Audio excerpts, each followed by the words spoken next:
Do you ever get that weird low hum of anxiety when you wake up? Or just feeling deeply exhausted, maybe kind of hollow. Even when, on paper, everything looks fine, the job, life, it all seems okay. It's such a common thing, isn't it? Being perpetually drained, but you can't point to why. What if that feeling, that exhaustion, isn't really about you being flawed? Okay. What if it's about the environments, the psychological places you live in? Exactly. And that's our mission for this deep dive. We're exploring these invisible structures we build, these mental traps. Right. We're looking at what one of our main sources called the dangerous places. Places that systematically undermine our real selves. And we're drawing heavily on Alan Watts here. Yes, Alan Watts, that brilliant writer and speaker who, maybe more than anyone, brought Eastern ideas, Buddhism, Taoism, Hinduism to the West back in the mid-20th century. He had this incredible knack, didn't he? He really did, making really dense stuff feel, well, fascinating and relevant. So Watts' idea here, his thesis, is that these dangerous places, they aren't on any map. Right. Invisible. Exactly. They're mental architecture, psychological neighborhoods, you could say. And the danger is sneaky. How so? It chips away at your true self. It teaches you subtly to value the mask, the persona, more than the actual person underneath. Ah, okay. It's like a slow, quiet surrender. You end up forgetting who you really are. Okay. Let's start unpacking these. The first category we looked at is intellectual prisons. These are the ways our thinking gets stuck. Yes. Let's begin with place one, the Hall of Mirrors, the psychological echo chamber. Hall of Mirrors. Yeah. That place feels comfortable, doesn't it? Every chat, every opinion, even your fears, they all get bounced back and amplified. Everyone sounds just like you. Feels safe. Feels like you've got the right answers. But Watts warns that's actually, well, it's how your mind hardens. Right. Calcifies. Precisely. The mind isn't built for perfect agreement all the time. It needs challenge. It needs contradiction to stretch and grow. When you only surround yourself with reflections, your mind doesn't get stronger. It gets rigid, brittle, actually, and deeply afraid of anything different. I wonder, though, isn't there a need for that sometimes? It's exhausting to fight every battle, debate everything. Is he saying any community comfort is bad? No, not inherently bad, I think, but it's dangerous when it becomes absolute. All you hear is agreement. Okay. When you're truly trapped there, a new idea feels like an attack.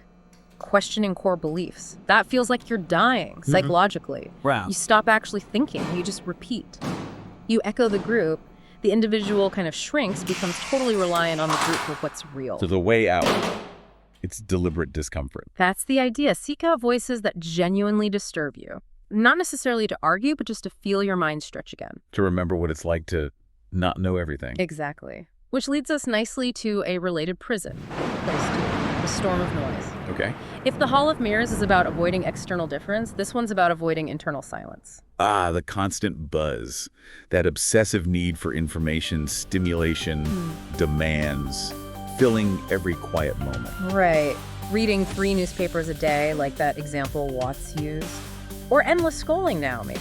Constant discussion. Anything to avoid stillness. Because stillness feels, unbearable. It can, yeah. And this trap is sneaky, too, because it feels productive. You're staying informed. Right. Sounds responsible. But Watts points out, you consume vast amounts of information, you retain almost none of it, and you understand practically nothing deeply. You're just stuck in reaction mode, no time for real contemplation, for integration. You're basically using all that noise to dodge the silence. Where the real thinking happens. And often where the real anxiety lives, yeah. I totally see that. It's the feeling of doom scrolling, isn't it? You're not really learning, you're just keeping the anxiety at bay for another few minutes. Exactly that. So escaping the storm of noise means, well, turning it off. Simple but hard. Very. And sitting with that discomfort, that anxiety that rushes in when it's quiet, letting that inner voice finally have a chance to speak. Okay, let's shift gears from the internal mind traps to the external pressures, the performance traps, starting with place 3, the arena of comparison. Right. This is where we measure our own worth entirely against what other people have or achieve.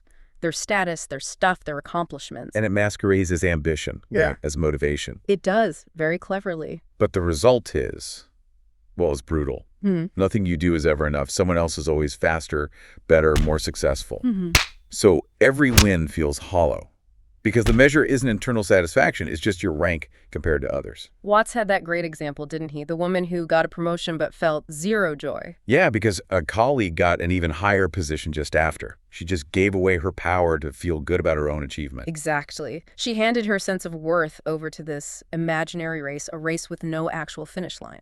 The whole trap, Watts suggests, is built on this nonsense idea that life is one big competition with a single scoreboard. So you stop doing things you actually enjoy. You start chasing recognition instead, performing for this imaginary audience that's never really satisfied anyway. So if we really stop measuring, Yeah. what does that even look like?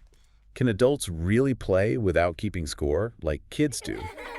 Or is that part of us just gone? It takes a pretty radical shift in perspective, I think. Watts really pushed this idea of recovering play. Play? Yeah, doing things just because they delight you. No need for applause, no need to check how you measure up. That internal delight is the only score that matters. That makes sense.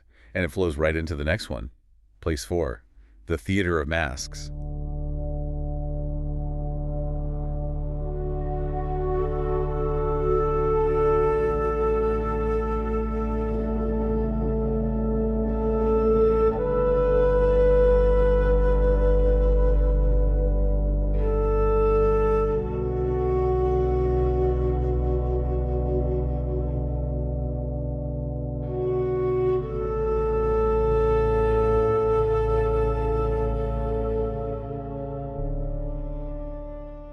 If you're constantly chasing external approval, You quickly learn that being truly authentic often gets punished, or at least ignored. Performing, that gets rewarded. right? We all wear masks sometimes, socially. It's necessary. Of course. But in this dangerous place, the mask isn't just occasional. It becomes permanent. You wear it so long. You forget the face underneath. Exactly. The real self just gets slowly erased. But wait a second. Practically speaking, don't we need some level of performance? If I'm completely raw and authentic at my job, say, won't I just fail? Is Watts talking spiritually here or practically? I think it's primarily a spiritual point about identification. He reminds us that the word person actually comes from persona, the Latin word for an actor's mask. His point is we've forgotten it's a role. We've mistaken the mask for our actual identity. And the danger there is becoming, what did the source say?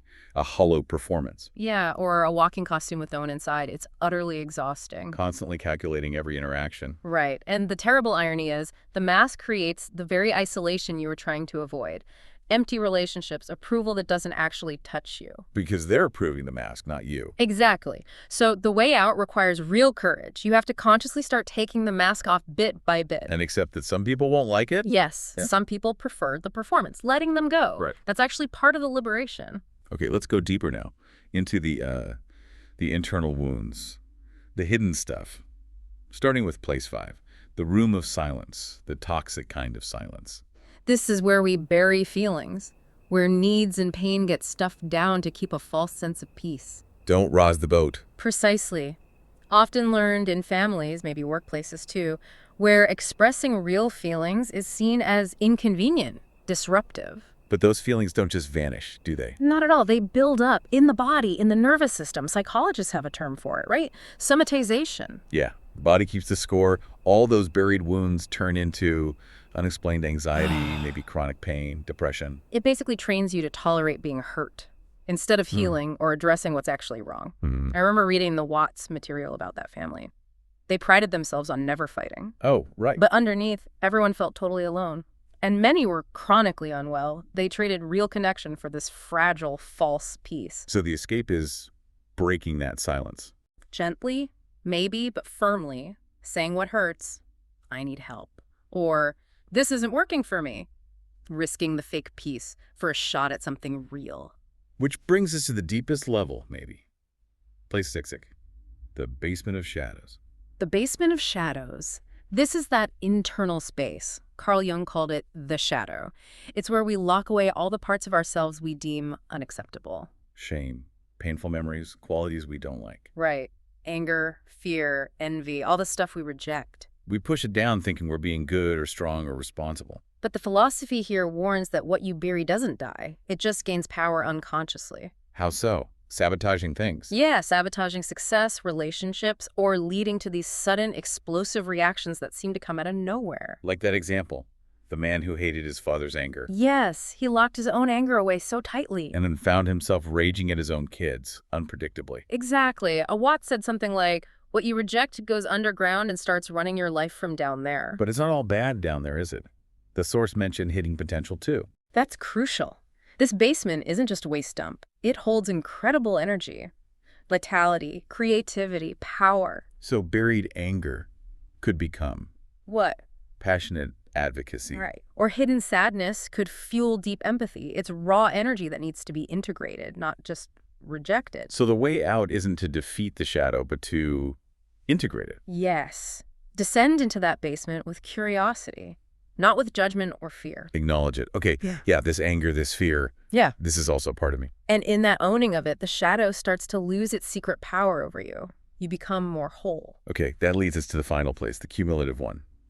Place 7, the chamber of self-betrayal. Yes. We put this last because it often feels like the end result of getting caught in the other traps. This is systematically ignoring your own truth. Right? Yeah. Your gut instinct. Saying yes when your whole body is screaming no. Choosing the safe path, the expected path, over the authentic one. It's described as a kind of slow spiritual death. It really is. And society often rewards it, doesn't it? Calls it being mature or responsible or even selfless. But the internal cost is huge. You wake up one day and you're living someone else's life entirely. And the core conflict. Yeah. You can't really love others authentically if you're constantly betraying yourself. How could you? That lack of inner integrity, that dissonance, it poisons everything. Your relationships, your work, your sense of self. So the shift needed. It feels selfish at first, maybe. It can, yeah. But it's essential. You have to start checking in, genuinely asking, what do I actually want here? How does this choice feel? And then acting on that truth, even if it disappoints people. Even then, especially then, maybe. That's reclaiming yourself. Okay, so we've mapped out these 7 dangerous places. Recognizing them is the first step, clearly. A huge first step. Watts really emphasized becoming conscious of where you're spending your psychological energy. But there's one more piece, isn't there? A final, kind of radical idea from the sources about how to truly get free. Whoa, hold on, did I read that right?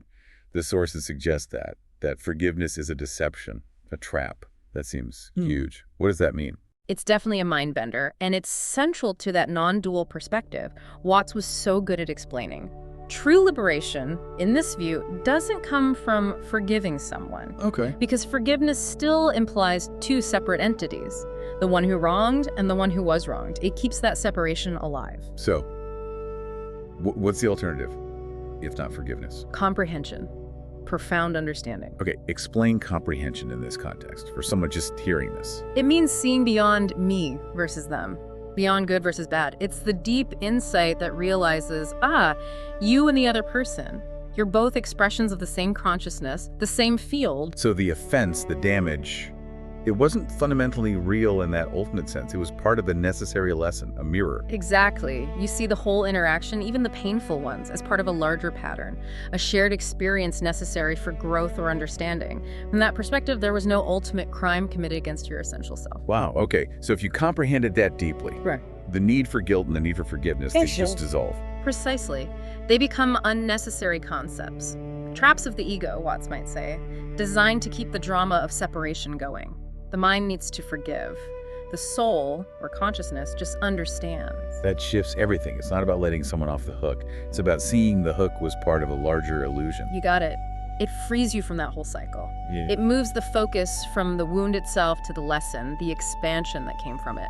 That's the kind of profound reawakening Watts pointed towards. So when you start consciously stepping out of these dangerous places, the mirrors, the noise, the arena, all of them, the change isn't just feeling a bit better, is it? Oh, it goes much deeper. Your relationships start to transform because they're built on honesty now, not performance. Your work might become more meaningful because it's coming from you, not the mass. Exactly. And your mind just clears. That constant background static starts to fade. And there's a ripple effect too, right? Absolutely. When you choose freedom, when you step out of those patterns, refuse to compare, break the toxic silence, take off the mask, you're actually giving others permission too. Yes. You're showing them it's possible. Just by living differently, you demonstrate that there's another way out of their own psychological prisons. Your freedom can be contagious. This whole exploration really boils down to one core, maybe terrifying truth that Watts hit on again and again. You are not stuck. These walls, the Hall of Mirrors, the Basement of Shadows, they only exist because we believe they do. We keep reinforcing them ourselves. Through repetition, through performance, through fear. But you can choose differently. You can walk towards a disturbing voice. You can stop keeping score. You can say no when you mean no. The door was never actually locked. So maybe the final thought to leave everyone with, borrowing directly from Watts, is this. You are not stuck. If your life's purpose isn't just navigating these dangerous places, what's left? What emerges when you finally stop defending, stop performing, stop hiding,